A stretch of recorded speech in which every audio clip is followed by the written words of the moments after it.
Just got this RØDE K2 tube mic yesterday. I haven't used it yet. I was setting it up. I saw this little piece of foam rattling around inside the cage. So I opened it up.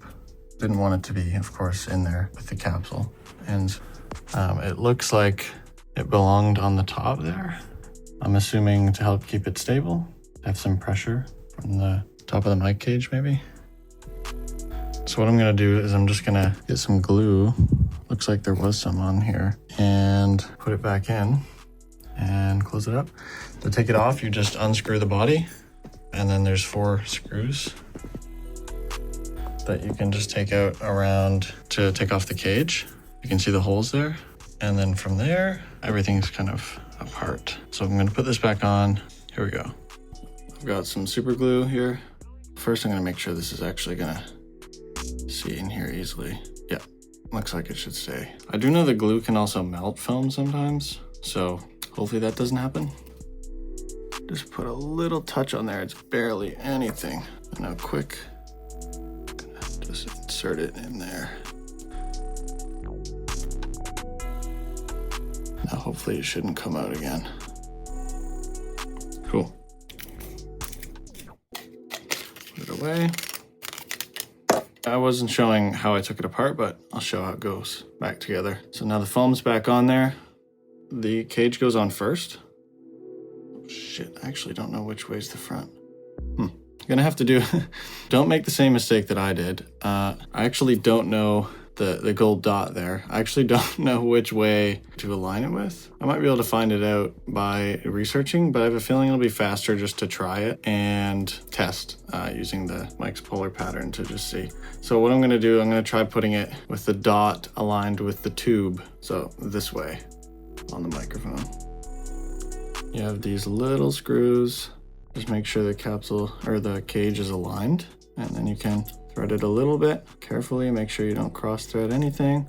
There, it's going smoothly in now. So then I can just take my screwdriver. The next one. Another thing, when you have this open, you see people doing like tube swaps and stuff all the time. If you're a nerd and you like to do things right like me, or, you know, in the best way reasonably possible, it's good practice not to touch the tube with your oily fingers. If you're familiar with like the headlight bulbs on your car, the oil from your fingers can get onto the glass. When that headlight bulb, or in this case, the tube, starts to heat up, the oil that's left on it can cause the heat to distribute unevenly or something to that matter. And anyway, it can cause premature wear, and it might make your tube burn out faster or go bad faster, whatever the case is. So if you don't have to, just don't.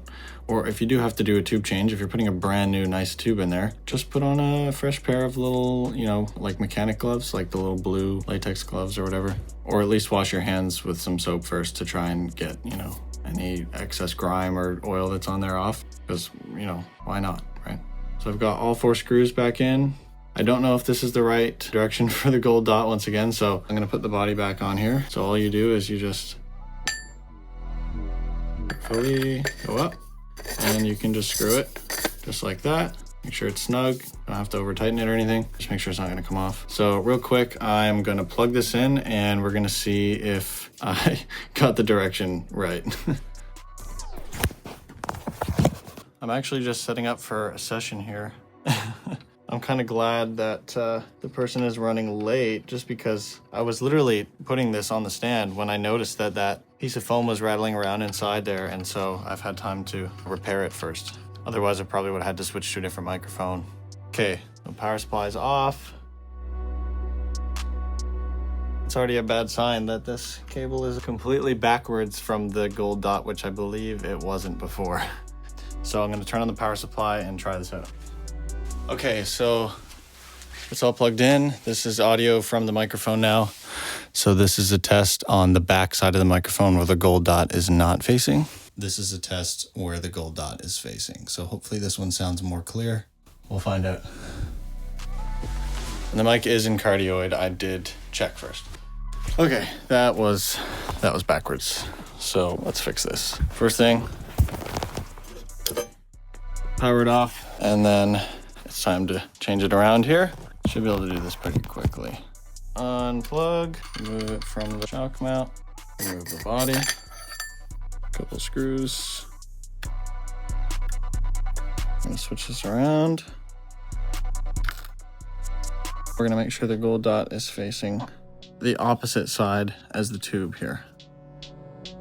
There we go. Put the body back on, screw that in, snug. Okay. Yeah, so this front clip, this clip here is now aligned with the gold dot. So that tells me it's the right direction this time. So I'm now behind the microphone, so it should be a little less clear. And now with the gold dot in front of me, it should be a little more clear this time. Let's go hear it. And now with the gold dot in front of me, it should be a little more clear this time.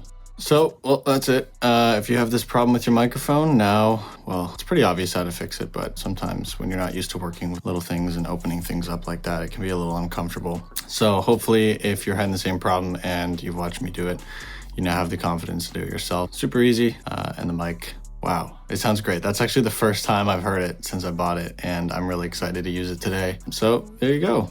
If you're having this problem or something similar enough and this video did help you, I would love to know.